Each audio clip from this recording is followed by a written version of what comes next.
Hello crafty people, it's Sharon here and I'm back today with a new card making tutorial, and I had a fancy for creating a nighttime scene. So that's what we're going to do today. We're going to make a card that looks a little bit like this one, using some distress oxide inks to create a background and our lovely Lavinia stamps to put the detail in. I'm also going to show you how you can create the appearance of an aperture without using a stencil, just in case some of you might not have mylar stencils with a circle aperture in them, or you might want to do a completely different shape. So we're going to talk about that today as well. So this is a 6x6 card, and my original base piece of card, which I'm using just a white smooth cardstock. In this case it is Lavinia stamping card, just because I had some to hand. This is going to be 5.5 inches square. So I've already cut my piece of card ready, which I'll just bring in. And now we'll talk a little bit about the stencil. Now, if you don't have a mylar stencil that has the right size of aperture, I mean, I've got circle ones, but they're not necessarily the size I want for this card. What you can actually do is take a piece of thickish paper and cut it to size. So I've cut a piece of paper 5.5 inches square once again, and then using one of your nesting dies you can cut the middle out, and that will work perfectly as a stencil for this purpose. And obviously if you didn't want a circle, you could do an archway, you could do a heart shape, you could do whatever you want depending on what you've got in your stash. But as you can see, this is one that I have already used. I used it to make my original card, so they are usable more than once depending on the paper you use. I would say this is slightly thicker than photocopy paper, but just use what you've got to hand. And also importantly, that's the inner part. Remember to keep the innie as well as the outie, because we're going to use that later. So having cut out my piece of card, I've just put some removable tape on the top to anchor it in position, and because I've cut my stencil and my piece of card to the same size, it should be nice and easy to line them up, and that way if you're making multiple cards you're going to know that you're always going to have your circle in the right place. And just to make sure that stays in place, I've actually got another piece of tape on the bottom here. So I'm just going to take that, smooth my paper down, make sure it's lined up, because with one it will just have a little bit of wiggle room. So once I've got that smoothly in place, I'm just going to press that down and we are ready to go. Now, I think I already mentioned I used Distress Oxide inks today, but to get that softer look I'm using them with blending brushes. So I've picked a few colours here. We've got 3 shades of blue, I've got Broken China, Uncharted Mariner and Faded Jeans, and to start the ground off I'm going to use Scorched Timber. But before we do any of that, I do need to just put a little moon into place. So I'm just going to grab, in this case I've got a mask, but of course if you don't have the right size mask, or you don't have any mask, you can die cut a little circle just as you have done for this, and put it in place, maybe with a little bit of temporary fixative glue or something like that, just to hold it in place. So we're ready to go. And I'm keeping this fairly loose, but the idea is that the moon is shining, so we'll have some pale colour around here, and as we get further away from the moon and closer to the ground, we're going to have a darkening effect. But we don't want to go too dark, because I have done this before, well, not this particular card, but in the past I've made this mistake of thinking that a nighttime scene needs to be all dark colours. But the trouble with that is if you go too dark, you then don't get to see your main characters or the detail that you're putting in. So if you stick with me, you'll see how we're going to give that effect of darkness without actually having to go too dark with our colouring. But first of all, I'm going to just pick up some of this lightest colour, which is Broken China, and I'm just going to gently start adding my colour. And At this point, I am not worried at all. In fact, at no point am I worried about whether it's going to blend smoothly or if there's a few little gaps or blotches, because remember, this is a sky. It's supposed to be a bit atmospheric rather than a sort of twee little cutesy scene. So we kind of want a bit of change and depth and atmosphere in there. So that's how we're sort of going with this, and that also makes it much easier to apply your ink without worrying too much.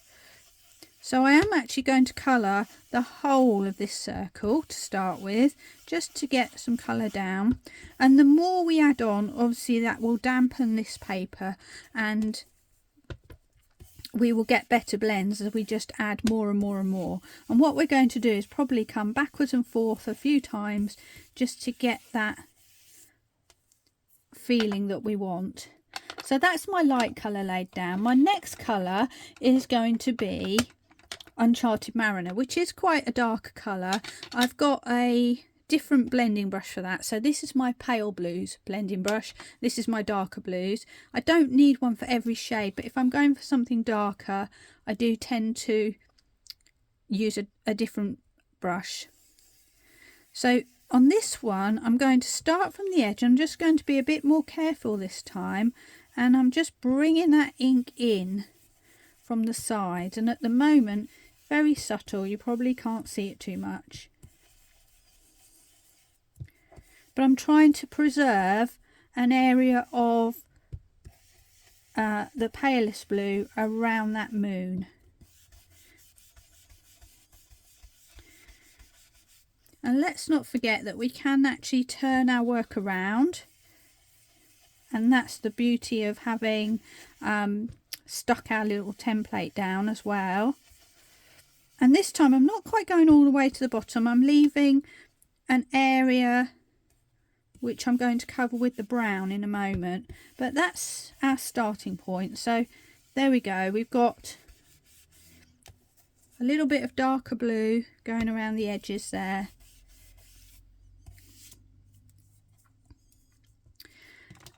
And now I'm going to swap over to my brown for a moment and just get some ground in before I forget. And when you look at this, you'll think actually it's quite bright, or it's quite, I don't really know what the colour is. It's a kind of a reddishy brown, I suppose. But what I want to do is just get some colour in there and blend it up towards my sky area. And it doesn't have to be exact. And it basically is fading into the blue, and that doesn't matter because in the darkness everything isn't clear cut, is it? It doesn't have specific lines, so I might go up a little bit more actually. So in this scenario we're never quite sure where the ground ends and the sky begins. So that doesn't look like a ground in darkness at the moment, but we're going to add some effects later that will change that and make it look darker. So that was our Distress Oxide in Scorched Timber. There we go. And now I'm going to go back to my sky, and this time picking up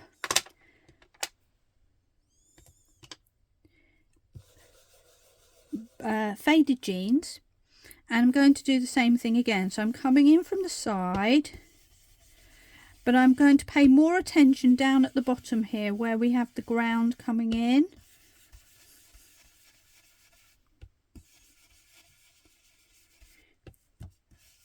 So that will be the darkest area, furthest away from the moon.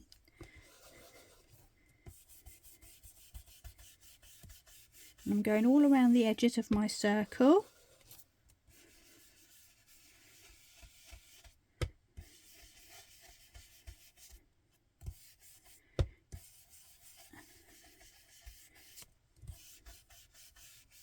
There we are. So I'm just adding as I see fit, really. Now all of a sudden we seem to have an area in the middle here that we might want to just blend out a little bit more. So I'm going to go back to my Uncharted Mariner and just bring that in.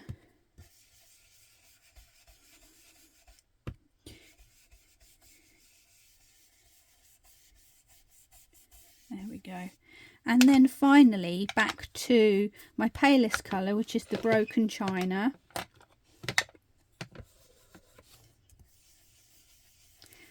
And just coming in from the outer edge once again, just to give that appearance of a glow.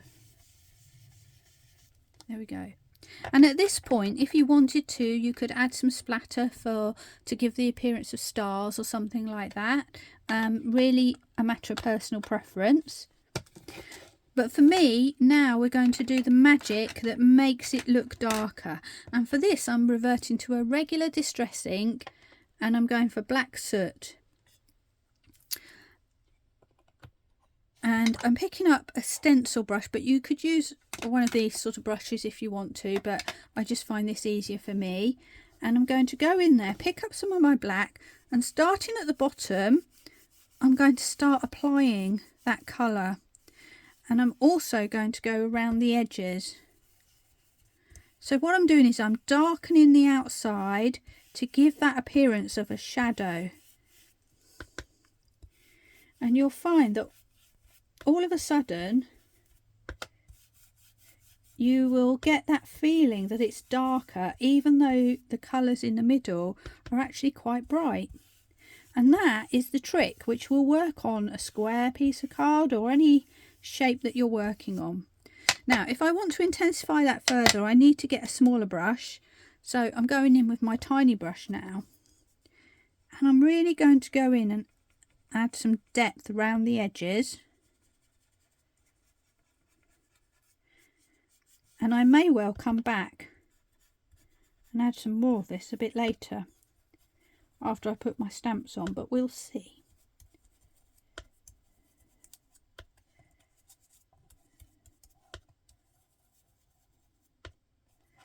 If your paper's starting to lift from your stencil, because obviously we're putting dampness on it from the ink, then just give it a little hold down with your fingers just to stabilise it a bit.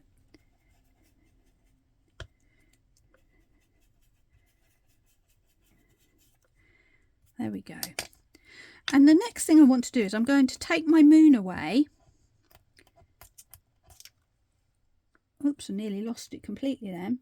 And we'll see we've got a very bright white moon in the middle. So I'm going to just take my big brush that I would use with my black, take off most of that, and then just start just sweeping it inside my moon to give a bit of a shadow.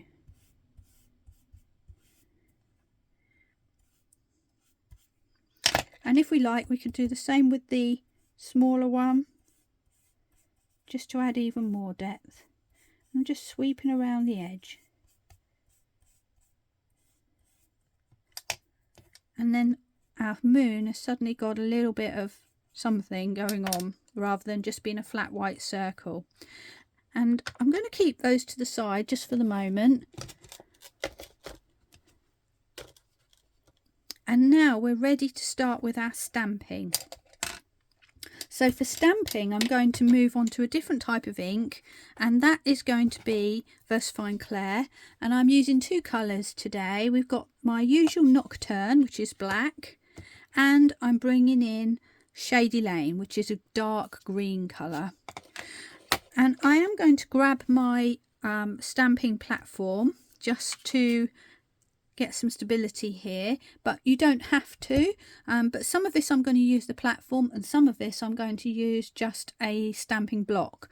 But let's get set up and then I'll be back with you. My stamping platform's all set up now, and you'll see that I've still got my piece of paper, my makeshift stencil, sitting on top of my original card mat, and that's because I want to protect the outer area so that when I'm stamping my leaves and everything around the edge that are going to go outside of that circle, you're not going to see that on the finished card. So initially what I want to do is put my mice in, and I've picked these two. They look like they're dancing, and they'll be dancing in the moonshine. And this one is called LAV726 Tilly and Tango. But the idea of this tutorial is not that you have to use the exact stamps that I'm using. It's to give you the idea and the layout, and then you can apply whatever stamps you've got. So if you were sticking with Lavinia, you could put the witches in here, you could put the fox, the rabbits, you could put one of the houses in here. Actually, let me just pull in something else that I've got, which is another brand. We've got these from Inkylicious, and you could put the people sitting with their dogs. I think that would look really nice. I might do that later actually. So you know, whatever you've got to hand, you don't have to use exactly what I'm using, but in this case it is the mice, and the idea is I'm going to have one standing holding the hand up, and perhaps they're almost holding hands as if they're dancing together. So I've got one mouse here I'm going to put lower down, just making sure he's kind of standing upright, but he's also looking up at his friend, the other mouse. I'm going to pick that up, and I'm just going to flip around so that you can see. For this particular stamp, we're just going to give it a good cover with my black VersaFine ink, which is waterproof, and that means that anything else I do with my Oxide inks or my dress inks, or if I want to add some watercolour, this particular ink is not going to move. It's going to be permanent on this card without smudging. So we'll give him a press down, let the ink sink into the card for a second, and then just give him a lift. And there we have him. And the good thing about the stamping platform is, of course, that you can go ahead and carry on and re-stamp again if you feel like your first stamp didn't come out well enough.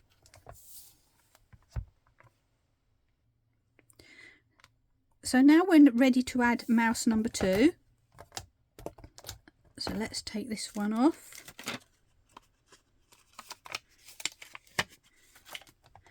And I've shown you the stamping now, so I won't keep moving my platform because that will just become annoying probably. So let's just put him in position. So I think he's sort of jumping up in the air and dancing, and I might just twist him around like that, and his arms just slightly over the moon on this one. Or shall I bring him down? Perhaps I'll bring him down. So he's jumping but grabbing the other mouse's hand. And using the same colour, I'm going to ink that up again. So VersaFine Nocturne.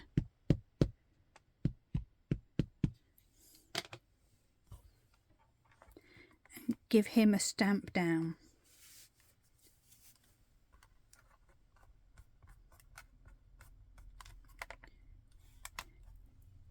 And there he is. And I'm wiping off my stamps as I'm dealing with them because it's A, it's much easier, and B, it's better to take your stamp off the platform once you've cleaned it so that you don't end up with any mucky fingerprints on your piece of work, because there's nothing more annoying than doing all this work and then finding you put a fingerprint in the middle of it. So that's that. And while they're here, I think we'll just do a little bit of grounding on these two because they are both floating in the air at the moment. So I'm going to bring back in my black distress ink and my tiny Lavinia stencil brush. And what I've done is I've torn a piece of card, just roughly.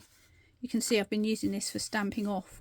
But I've just torn a rough edge on a piece of card, and I'm going to just get some ground in there. So first of all, behind them, I just want to give a subtle edge to the ground behind them. So I'm picking up my black and I'm just gently doing little circular motions across the edge of my ground card.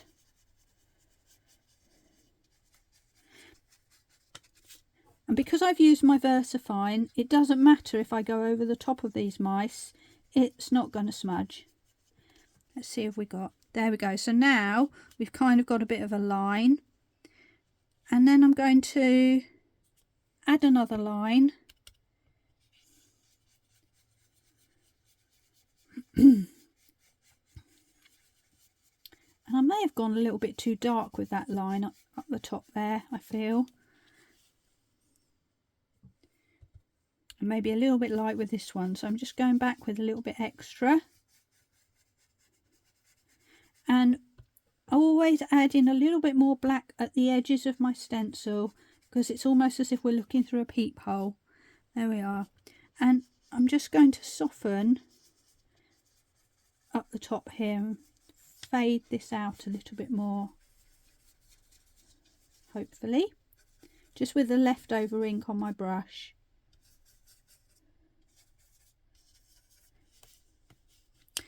And then I want to make sure that my little mouse has got some ground into him. And I'm not going to use my stencil this time, or my piece of card. I'm just going to pick up some ink and just swipe from side to side on the floor, just above his little foot there. And this one I'm going to give him a bit of a shadow. He's not actually on the floor, but I'm giving him a little bit of a shadow, just by doing little scribbles side to side. And then finally at the bottom I'm going to go in really dark again. So as I'm going along, I'm just adjusting to give a little bit more atmosphere. So that's our mice sorted and grounded. And the next thing I'm going to do is think about the tree line going around the top.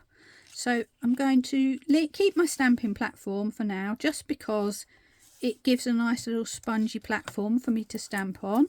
But I'm going to move down so I've got room to flex and move with my next stamp. And this one is one of my die-hard stamps, I have to say, and it's one of my very original ones, hence why we've got the different branding on there. I don't know what it's called, it doesn't say on here, but if you look in leaves and foliage on the site, you will find this or something very similar. So it's basically just sprigs of tree leaves.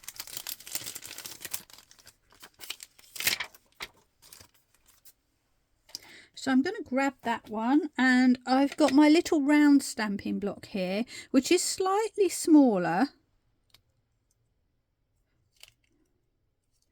than my stamp, but I'm not worrying because I don't need to use all of it necessarily. Yeah, I'm going to leave it like that. I'm just making sure that the ends of my leaves are all within that stamp area. And I'm going to start off with my black and give it a stamp all over, but in actual fact I'm not going to be using all of it. And starting somewhere near the top, I'm just going to sort of hover around and give a stamp, and you need to really press this down quite hard to make sure that it goes right up to the edges of this paper template, because even though it's only thin, that little difference will mean that you can miss off some of the edge there. So just give that a good press. And there we have our first stamping image, and then I'm just going to use the second generation to add in some extra. There we go. And then I'm going to do the same thing on the other side.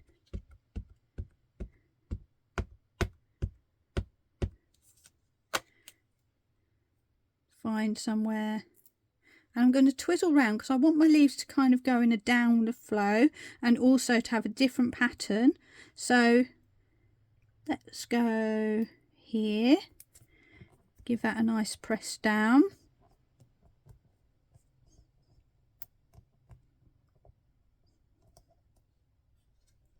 Lift, and then I'm going to twist around completely and add some extra. And then I've got a little area at the top to fill in here, so I'm going to just do that bottom half of this stamp. So you're kind of basically making a bit of a jigsaw puzzle. On this one I'm going to actually make sure they go down into the moon.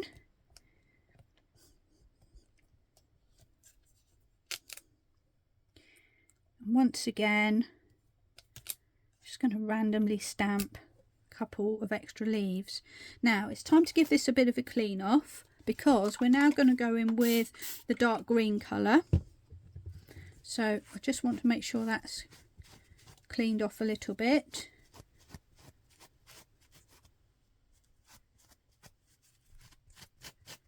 There we go.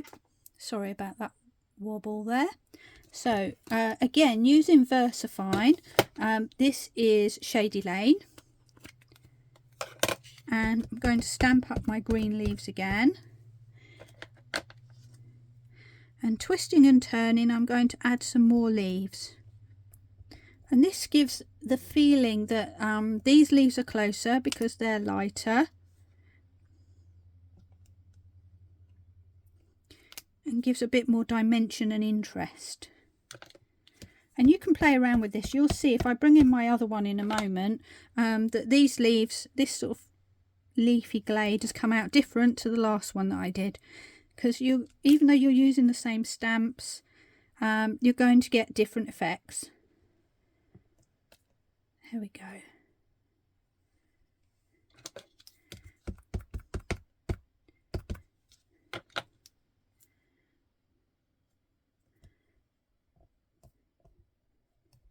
I'm not trying to line up my leaves or make sure they don't overlap or anything like that, because, you know, leaves do overlap, so that's the way it's going to go. I'm just going to add a few extra ones in here. There we go. And I might just move these out the way. Just have a little tiny extra bit at the bottom there. There. So now we've got our leafy glade in place. And the next thing we're going to do is just add some texture and interest around the bottom of our diorama, and for that I'm going to go back to my VersaFine Claire in black. And once again, you don't need to use the exact stamps that I'm using. You can use whatever you've got in your stash, but I've picked some tiny little mushrooms to start with, and these are, if you're interested, LAV945 mushies. There we go.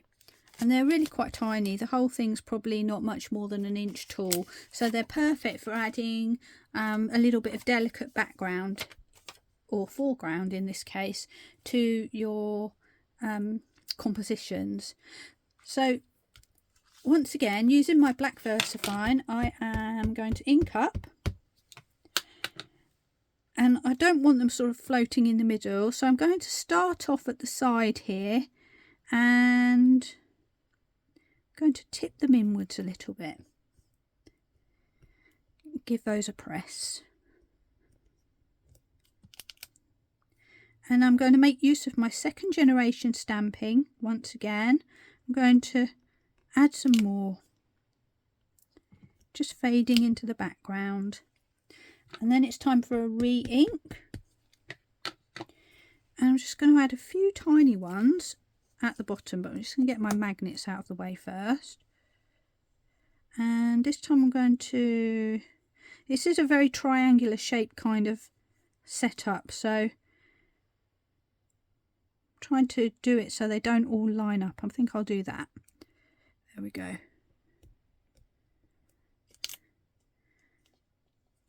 Hopefully they don't all look the same.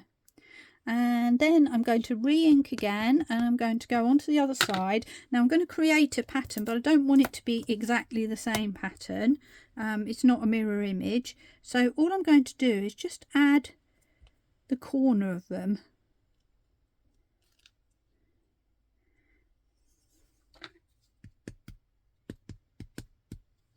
And then re-ink, and I might just add a few more down the bottom here. So I've made some more mushrooms on each side to frame it, but the shape of the mushrooms is not the same. Give that a little wipe. And then the next thing I'm going to do is add some grass and a little bit of interest down the bottom here.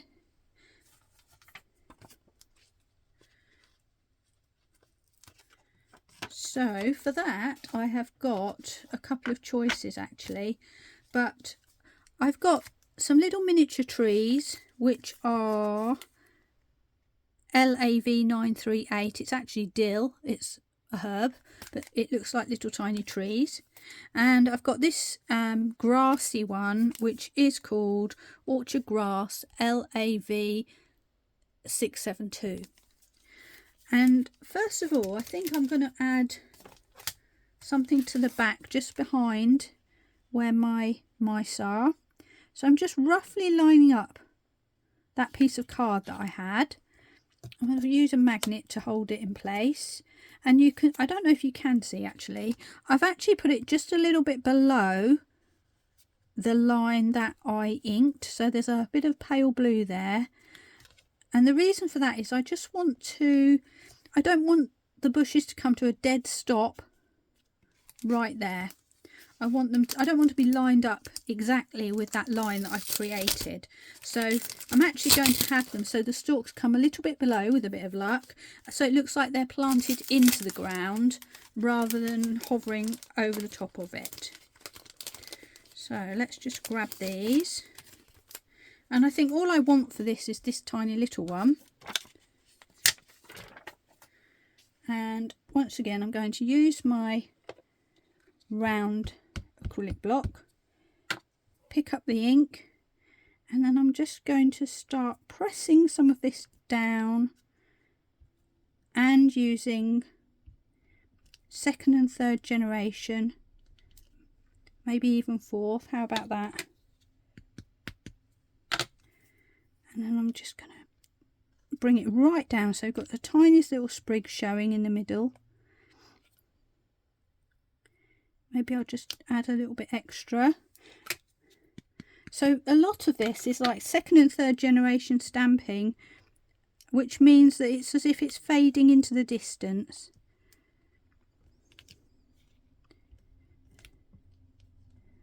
There we go. And then if I take that away, we've got some nice interesting shrubs in the background which are not directly on the line. That one's a bit below. These are a bit below, so they look more rooted into the ground. That's the idea of that bit. And now I'm going to grab the other stamp, which was the grass, orchard grass, and I'm going to use that in the same way to create a little bit of interest down the bottom.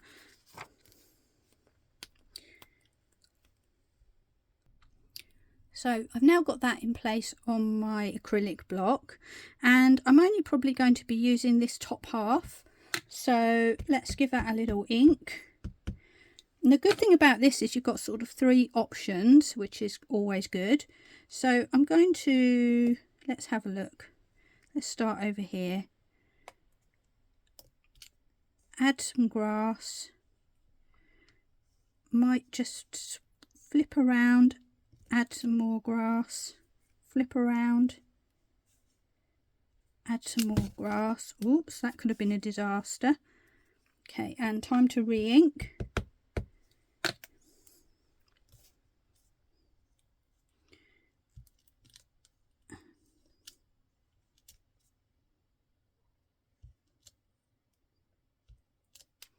So I'm just stamping, inking and stamping randomly. Now I'm just going to go for this very top bit and just add a few more.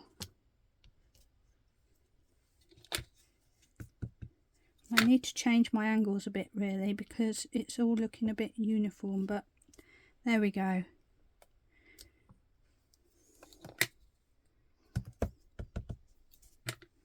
And if you like, you can come up and fill in between those mushrooms as well.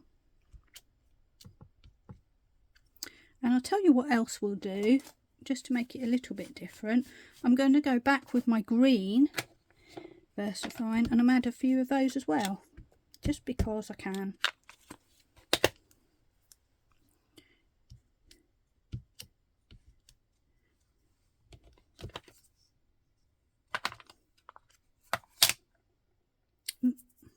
make a right mess of my fingers by picking up the pad the wrong way.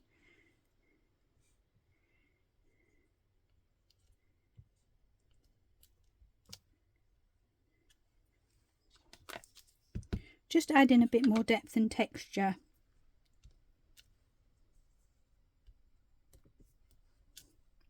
There we go, I think that's probably enough. So all of our stamping is now done.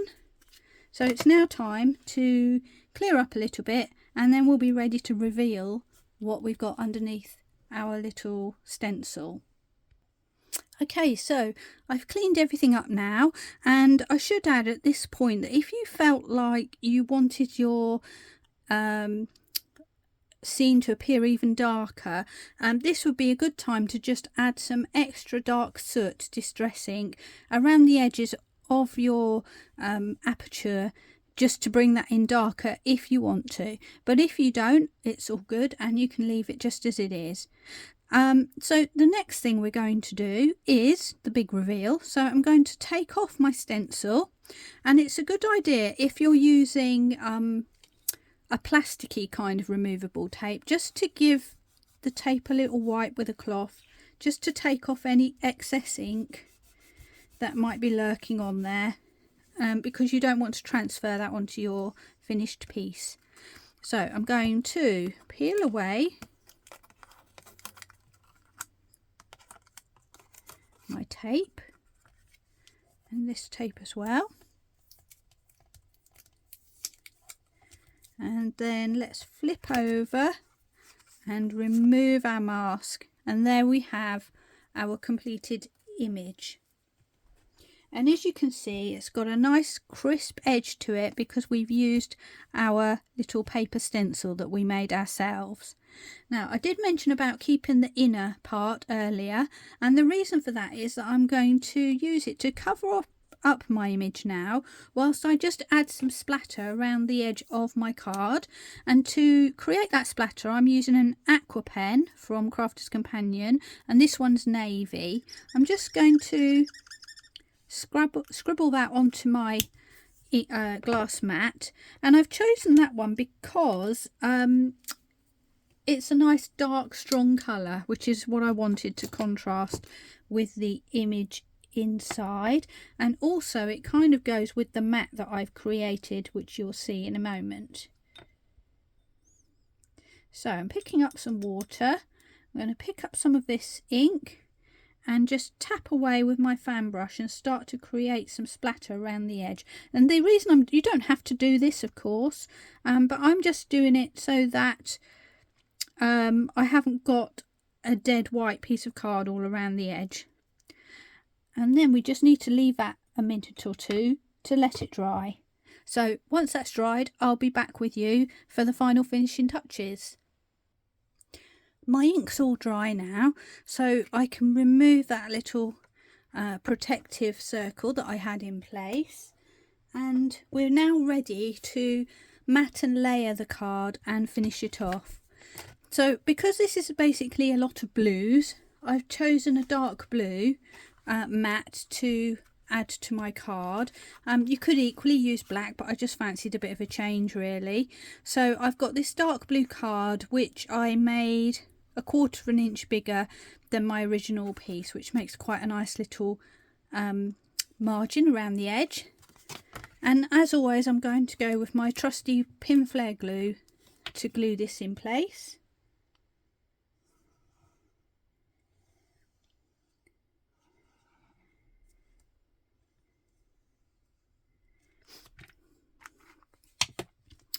There we go, and let's just flip that over.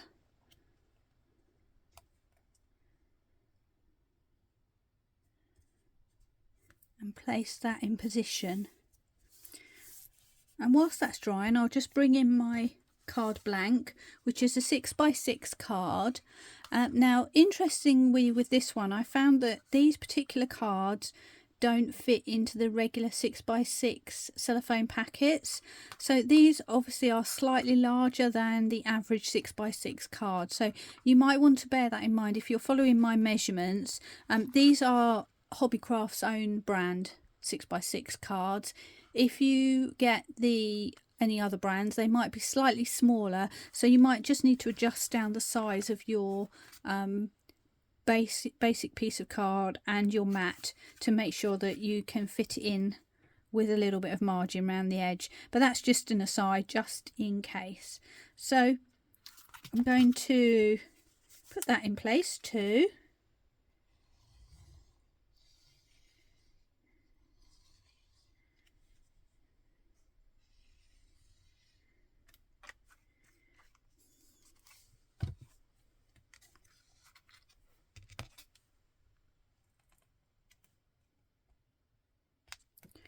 And that just fits nicely within that card, leaving a little margin around the edge.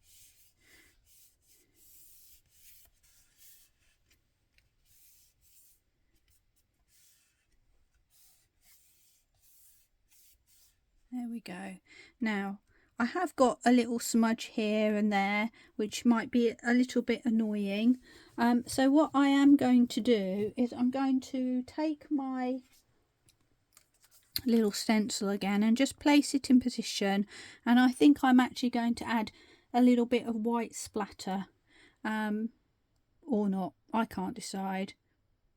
No, I'm not going to, but I'm just having a look around to see what I've got handy. I have got a little bit of glitter. Let me see if this works. Yep, it does.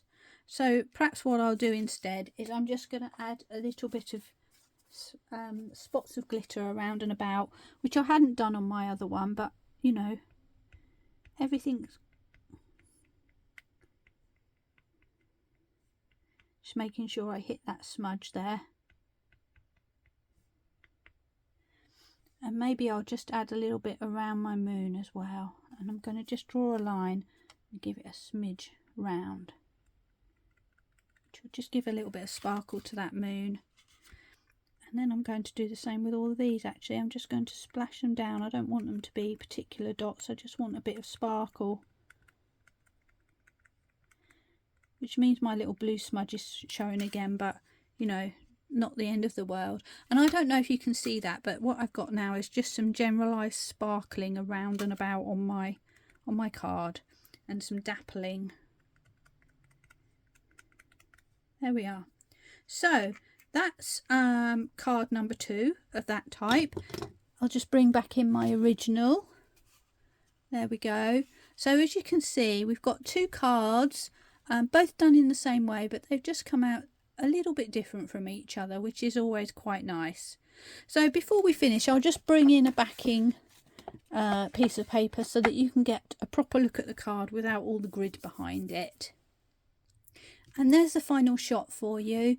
Our 2 little mice dancing in the moonlight in a dark but not too dark little vignette made with a homemade stencil, which you can make at home in any shape that you like. I hope you've enjoyed this tutorial. If you liked what you see and you stuck with me this far, thank you very much for staying.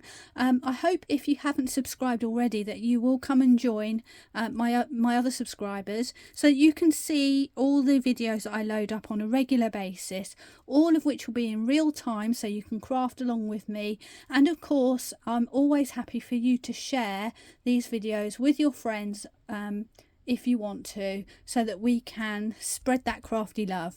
Meanwhile, that's all for me today. I hope you enjoy the rest of your day, and bye for now.